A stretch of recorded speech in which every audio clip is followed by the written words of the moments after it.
Kharg Island, 16 miles off the Iranian mainland. 7 million barrels per day loading capacity. Supertanker terminals, storage tanks, petrochemical facilities, the entire economic nervous system of the Islamic Republic, compressed onto 22 square kilometers of rock and steel. On March 13, 2026, the United States Air Force hit it.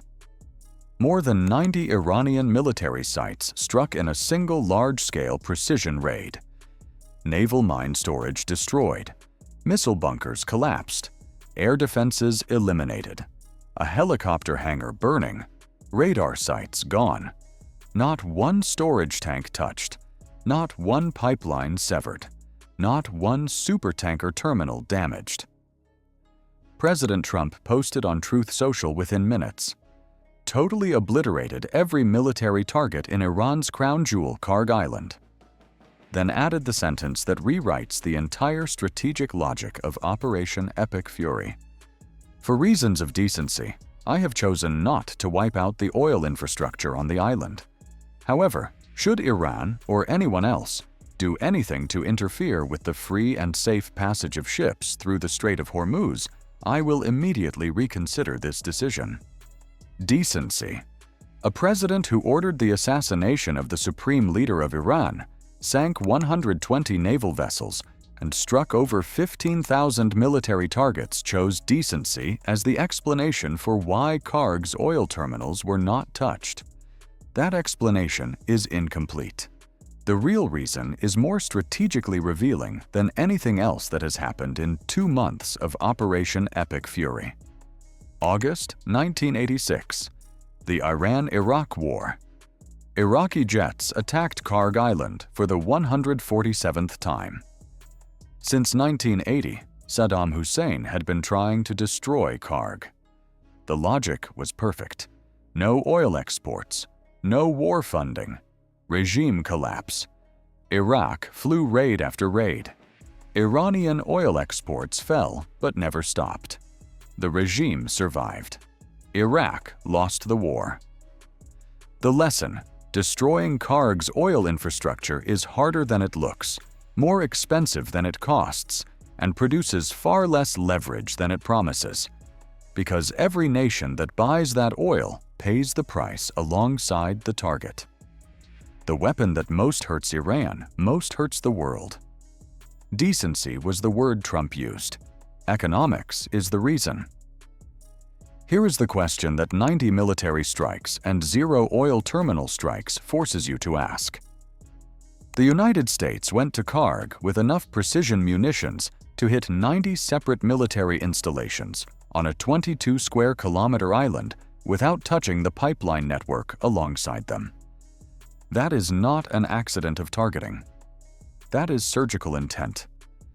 Why does the most powerful military in the world, fighting a war that has destroyed 120 Iranian naval vessels and killed the supreme leader, stop precisely at the boundary of the infrastructure funding everything it is fighting against? Because destroying Kharg is not the most powerful move available. Threatening to destroy it is. The untouched terminal is worth more as a weapon than as wreckage. Enemy Decoded doesn't report the strike. It decodes the boundary. The 90 targets that were hit and the 1 target that wasn't. That gap is the entire strategic equation of the Kharg operation. If that's the analysis you came for, stay with us. Iran understood exactly what the United States was doing on March 13th, and Iran's response confirmed it. Iranian Parliament Speaker Ghalibaf did not deny the strike or minimize it. He issued a threat calibrated precisely to the boundary the U.S. had just drawn. Oil and energy infrastructure belonging to firms working with the United States would be destroyed if Kharg's oil terminals were targeted. Read that carefully. Iran threatened regional energy infrastructure, UAE ports, Saudi facilities, specifically if the U.S. crossed the terminal boundary. Not in response to 90 military strikes, in response to the one thing the U.S. had not yet done: Both sides are protecting the same infrastructure for opposite strategic reasons. Iran needs Kharg's oil revenue to survive the war economically. The United States needs Kharg's terminals intact to prevent a global energy price catastrophe that would make the war politically unsustainable at home. The country that destroys it loses more than the country it is trying to destroy. The obvious move, Israeli opposition leader Yair Lapid called for it publicly, was to destroy the terminals. Totally bankrupt the IRGC, White House officials privately estimated. The logic is correct in isolation. 3 reasons it fails. The global price effect. When Kharg's military installations were struck with terminals untouched, Brent crude peaked near $126. Dubai crude hit $166, the highest on record. The IEA had to coordinate an emergency release of 400 million barrels from strategic reserves just to stabilize a market reacting to proximity, not destruction. Destroy. Kharg's loading capacity and models pointed to $200+ per barrel crude. No Congress funds a war that costs American drivers $8 per gallon. The China variable. 84% of Hormuz crude flows to Asian markets. China receives roughly 1/3 of its oil through this corridor. Destroy Kharg, and you destroy a primary Chinese supply source. The strategic cost, in US-China relations, in the Taiwan deterrence equation, exceeds any tactical gain. The leverage equation. An intact, threatened asset creates negotiating pressure. A destroyed asset creates negotiating history. Trump's post made it explicit. I have chosen not to wipe out the oil infrastructure. However, should Iran do anything to interfere with free and safe passage of ships through the Strait of Hormuz, I will immediately reconsider. That sentence is not a threat. It is a permanent economic gun held to Iran's head for the duration of the negotiation. Beat 7. The reframe / unexpected hero. The 90 military targets the U.S. destroyed on Kharg were real and significant, but none of them is the reason Kharg matters strategically. Kharg matters because it is the economic throat of the Iranian regime. And the United States struck everything on that island except the throat. That restraint is calibrated coercion. The March 13th operation proved the U.S. can go to Kharg, hit everything that moves or shoots, and leave the oil flowing. That demonstration tells Iran something 13,000 airstrikes cannot communicate as precisely. We know where the line is. We know what it would cost if we crossed it, and we are choosing not to cross it yet. The unexpected hero of the Kharg equation is the International Energy Agency. The IEA is a 32-nation emergency coordination body with more than 1.5 billion barrels of combined strategic reserve. When markets moved to $166 crude on proximity to a Kharg strike, the IEA activated a coordinated release of 400 million barrels within 48 hours. Brent came down from $126 to $100. The mechanism worked. In public, in real time, before any terminal was touched. That mechanism is what makes the Kharg threat credible and sustainable. Without the IEA backstop, any U.S. strike near Kharg's terminals produces an uncontrollable price spiral forcing political retreat. With it, the United States has a managed stabilization architecture that extends the credible threat window. The threat is not a bluff. It is executable. And Iran's economic team knows it, because the IEA demonstrated its speed and scale before any escalation made it necessary. Both sides are holding the same hostage, the global oil supply, and the side that shoots it loses. Beat 8. System expansion. The Kharg restraint is one component of a 4-part coercion system assembled between February 28th and April 22, 2026. The naval blockade declared April 13th intercepts Iranian oil exports at Gulf exit corridors, shortening the regime's financial runway. The mine threat creates dual pressure, keeping commercial shipping out of the strait while simultaneously blocking the Iranian tanker routes Tehran thought it had preserved. The Kharg threat establishes a behavioral ceiling. Another violation of strait passage and the untouched terminals become the target. The Islamabad timeline converts all three coercive instruments into a political off-ramp. Iran does not need to surrender. It needs to appear at the table before the pressure becomes irreversible. No single component works alone. The blockade without the Kharg threat is containable.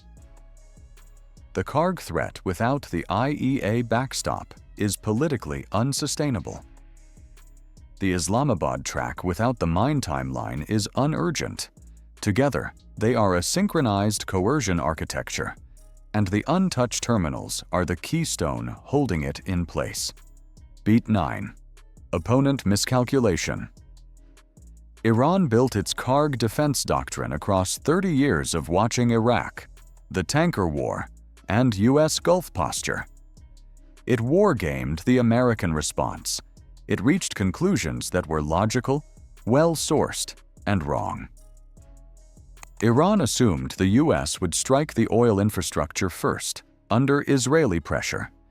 When that strike did not come, the Ghalibaf threat against regional energy networks, designed to deter a Kharg economic strike, landed against an adversary that had not made the move the threat was designed to stop. Worse, the threat confirmed Iran's strategic hand. The U.S. now knew exactly what Iran would do if terminals were struck, without having to strike them. Iran's economic deterrent, strike Kharg and your economy bleeds with ours, was the third miscalculation. That logic was correct in 2003 and 2011. In 2026, the IEA coordination mechanism was faster, larger, and better integrated than Iranian planners had modeled. The price shock Iran was counting on was absorbed within 48 hours of activation. 3 assumptions. 3 miscalculations. The adversary struck everything except the oil, treated the regional energy threat as confirmation of its strategy, and demonstrated the price shock was survivable. The strategic sophistication of the Kharg restraint is documented. Whether it was planned that way from the beginning is not. Trump's decency explanation appeared within minutes of the strike, in Trump's voice, consistent with Trump's communication style. A decision that is strategically correct can be described in non-strategic terms by the person who made it. But a restraint decision built on a sophisticated 4-part coercion architecture survives leadership pressure. A restraint decision built on a president's instinct about decency is vulnerable to that instinct reversing itself on a different day. The output looks identical. The institutional durability does not.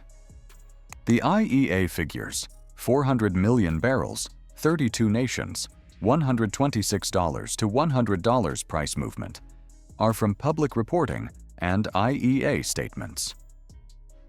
The internal deliberations and the modeled price ceiling that 400 million barrels was calculated to hold are not public. Enemy Decoded works from what is available. The strategic equation is accessible. The deliberation behind it is not. It still processes 90%. The terminals are loading. The supertanker corridors are intact. The pipelines from Iran's largest fields are flowing to storage not touched by a single American munition. The island that funds everything the United States is fighting against in the Strait of Hormuz is producing Iranian oil revenue right now, because the United States chose to leave it standing. 3 things the Kharg equation confirmed. The most powerful weapon in a modern economic war is the weapon that has not been used yet. The threat of a destroyed terminal is worth more than the destroyed terminal itself. as long as the IEA backstop makes the threat credible and survivable. And the country controlling the timing of that decision controls the war's economic clock. Iran's clock is running. The blockade accumulates. The mine-clearing timeline counts down. The Islamabad seat sits empty. 90 military targets struck. 0 oil terminals touched. The boundary was not drawn by decency. It was drawn by the price of crude oil, the location of Chinese tankers, and the calculation that the most powerful weapon against Iran on Kharg Island is the weapon the United States has not yet chosen to use. Trump said decency. The equation says strategy. Enemy Decoded explains what others won't.